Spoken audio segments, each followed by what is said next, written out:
assured that in these last weeks, he told us that he was ready to see her again. But his life was also a broader love story, about love for his fellow humans and about living out the commandment to love your neighbor as yourself. I believe that love is what taught him and told him to preach the power of human rights, not just for some people, but for all people. It focused him on the power and the promise of democracy, its love for freedom, its requirement and founding belief in the wisdom of regular people raising their voices, and the requirement that you respect all of those voices, not just some. That conviction made him a naval officer who believed and demonstrated, as you've heard, that the greatest power of America was not the military, but its values.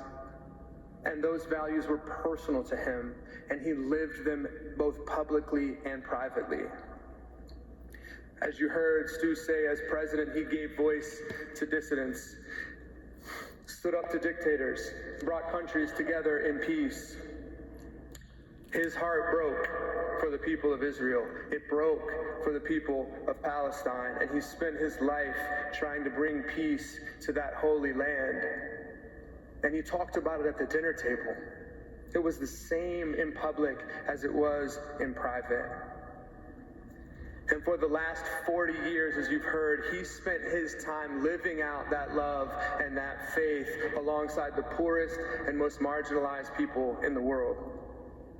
And that work, again, has been based fundamentally on love and respect. The Carter Center has 3,500 employees, but only a couple hundred in the United States. The rest are spread throughout the countries where we work: Ethiopia, South Sudan, Chad, Bangladesh, and all of the Carter Center's programs are based on a respect, that same respect for the power of regular people, even if they are in tiny villages miles from anywhere else. To give one example, we've all heard a lot lately about guinea worm disease. It's an ancient and debilitating disease of poverty, and that disease will have existed from the dawn of humanity until Jimmy Carter. When he started